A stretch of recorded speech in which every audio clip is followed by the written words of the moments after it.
नमस्कार विद्यार्थी मित्रांनो, आज आपण पाहत आहोत मित्रांनो आणि मैत्रिणींनो बरं का हो, किंवा सगळ्यात आपण असं म्हणा नमस्कार स्कॉलर्स म्हणत जाऊ आजपासून.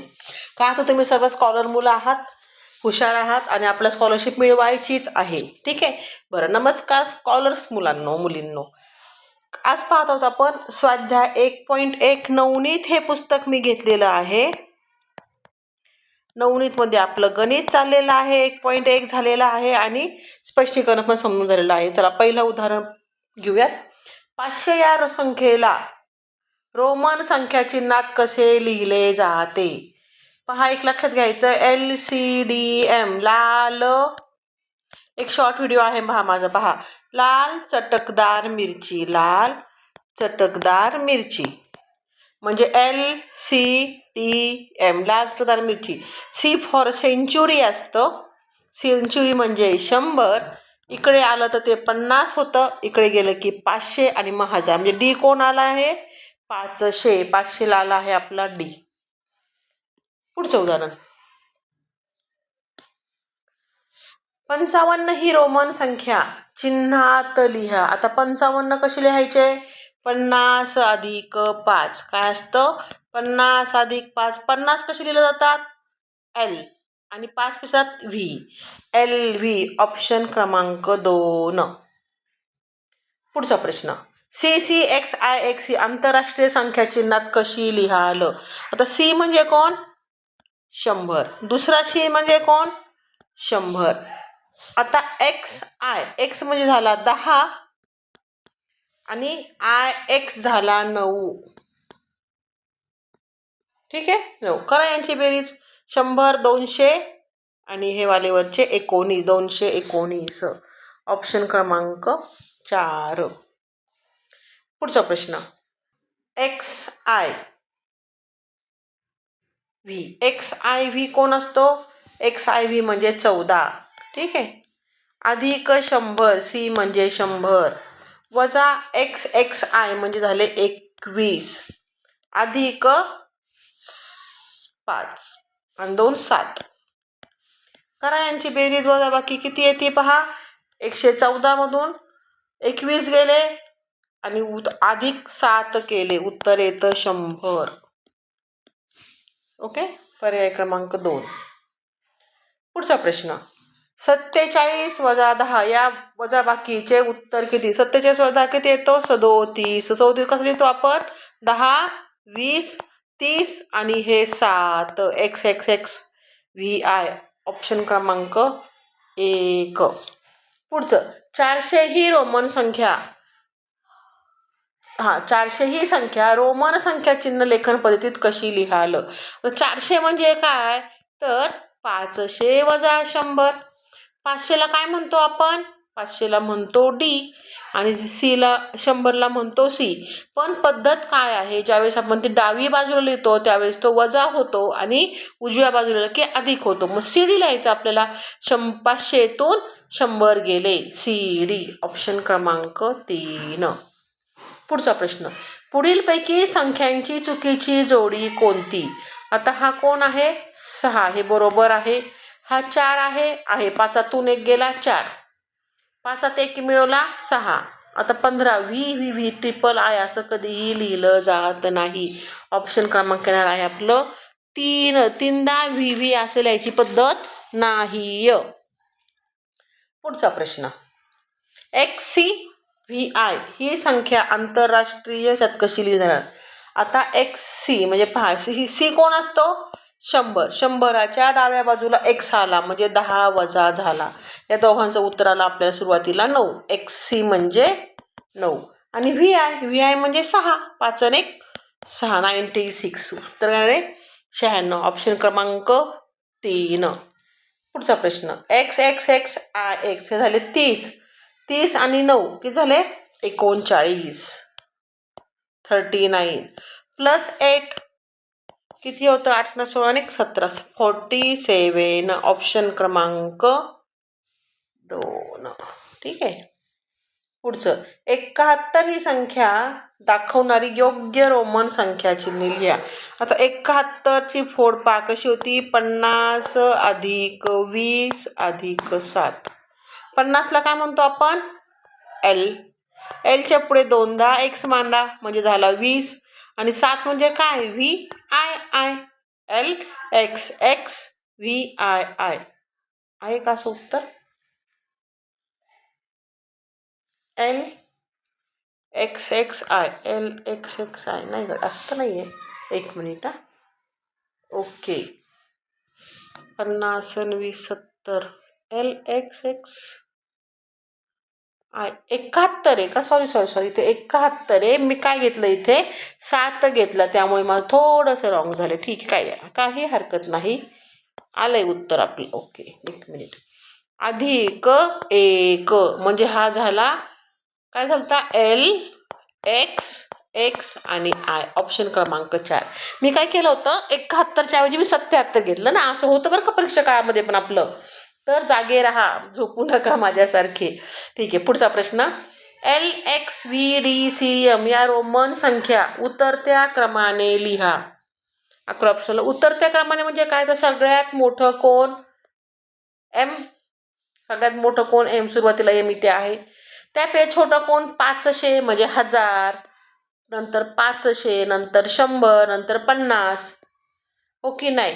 नंतर 10 आणि नंतर 5. उत्तर येणार आपलं 4. उतरत्या क्रमाने म्हणजे मोठ्याकडून छोट्याकडे जायचं असतं आपल्याला. पुढे पहा, मी इथे एक पेज बनवून ठेवलं होतं, पण ठीक आहे, रोमन नंबरमध्ये एवढं कॅल्क्युलेशन नाही आहे, त्यामुळे आपण तिथे जागेवरच केलेलं आहे. ज्यावेळेस मोठे मोठे एक्झाम्पल असतात तेव्हा मात्र मला पेज घ्यावं लागतं. पुढचा प्रश्न 12वा. व्ही आय वजा आय व्ही. व्ही आय म्हणजे काय? 5 आणि 1 6. आय व्ही म्हणजे काय? 4. उत्तर किती आलं? 2. 2 म्हणजे काय? Double I. 5वीत पाहिलेलं आहे आपण हे रोमन नंबर्स. पुढचं सरळ रूप द्या. एम म्हणजे कोण असतो? एम म्हणजे कोण असतो? एम म्हणजे असतो 1000, 1000, 1000. डी म्हणजे कोण? 500. सी म्हणजे कोण? सेंचुरी म्हणजे 100. ठीक आहे, त्याला भाग द्या. हे 2 गेले 0, हे 2 गेले 5 1 5 5 2 10 200 म्हणजे double C C, century C C. पुढचा प्रश्न 14वा. आय एक्स म्हणजे कोण? आय एक्स म्हणजे 9, कारण एक्सच्या आधी डाव्या बाजूला गेला तर वजाबाकी होते आणि नंतर गेला तर बेरीज. किती आलं उत्तर? 20. उत्तर घेणार आहे ऑप्शन 1 एक्स एक्स म्हणजे 20. पुढचा प्रश्न. आता घड्याळात 9:15 वाजले आहेत. 10 मिनिटानंतर मिनिट काटा कोणत्या अंकावर? 9:15ला म्हणजे इथे 9 वर काटा आहे. 9 वर अजून 10 मिनिटांनी 10 वर जाईल, नंतर मग 11 वर जाईल. 11 कसं लिहितो आपण? X I. इथं काय असतो? X I. इथं काटा असतो एक्स आय. इथे असतो 12 एक्स डबल आय. इथं असतो 1, इथे असतो 2. ठीक आहे, एक्स आय. ऑप्शन क्रमांक 2. सभागृहातील एका ओळीत आता किती पहा, 10 10 20, 20 आणि 7 27. ओके, 27 पासून एल एक्स म्हणजे एल झाला 50, 50 आणि 10 60 आणि हे 6 66. पासून पर्यंत या पासून पर्यंत आसन क्रमांक आहे, तर त्या ओळीत एकूण किती आसने आहेत? लक्षात घ्या, ज्यावेळेस पासून पर्यंत असते त्यावेळेस दोघांची वजाबाकी करायची. वजाबाकी किती येणार आपली? 9 आणि हातचा गेला 39. पासून पर्यंत असल्यावरती इथं 1 नंबर मिळवावा लागतो. उत्तर येणार आहे 40. चुकू नका इथे हा. का असतं? जेव्हा पासून पर्यंत असतं त्यावेळेस दोन्ही अंकांची वजाबाकी करायची आणि 1 त्याच्यामध्ये मिळवायचा असतो. काय? कारण पासून पर्यंत मध्ये तो आकडा स्वतः त्यात गिनला जातो, मोजला जातो म्हणून. पुढचा. पुढील पैकी 8ची तिप्पट दाखवणारी संख्या कोणती? 8 त्रिक 24. 24 कसं लिहितो आपण? एक्स एक्स आणि हा 4 x X I V. Option क्रमांक 3. पुढचा प्रश्न चाललाय. एम मायनस डी भागिले एल. एम कोण आहे आपला? 1000. वजा डी कोण आहे? 500. भागिले एल कोण असतो आपला? 50. पण इथं असं दोघांची वजाबाकी केली आपण, 500 भागिले 50 असं करायचं नाही. इथं आपल्याला वापरायचं आहे बॉड मास. काय वापरायचं आहे? बॉड मास म्हणजे काय? कंचे भागू बेव. माहिती ना नियम. आधी काय करायचं, कंचे कंस सोडवायचा, नंतर चाचीचे असेल तर चाचीचे करायचं आणि कंचे भागाकार किंवा गुणाकार जो आला तो भागू, नंतर बेव जो आला असेल तो. ठीक आहे, इथे आहे 50. भागाकार आलेला आहे, सगळ्यात पहिल्यांचा भागाकार करून घ्या. यांचा भागाकार आला 10. हे नाही, 0 0 गेले, 5 10 50. आणि इथं आहे 1000. 1000 मधून 10 गेले, उत्तर काय येणार आहे? 990. काय येणार आहे उत्तर? 990. ऑप्शन क्रमांक 4. चुकू नका. रोमन संख्या चिन्हानुसार. बरं ठीक आहे, आता यांचं करायचं आपल्याला. इतकं छोटंसं इथंच करून घेऊ. हे किती आहेत? 10 आणि 7 17. अधिक 9, हे 9 आहेत, वजा 4 आणि अधिक 100. आता भागू बेव कोण नाही आली तर फक्त बेव, बेरीज आणि वजाबाकी आली. बॉड मास मधला फक्त एम मास ॲडिशन आणि सबट्रॅक्शन आलेलं आहे. मग ज्या क्रमाने आले त्या क्रमाने करत जायचं. यांचं उत्तर किती येते पहा. दोघांचं गुणा बेरीज आली 26 वजा 4 अधिक 100. 26 मधून 4 गेले, उत्तर आलं 22. 22 अधिक 100 122. ऑप्शन क्रमांक 2.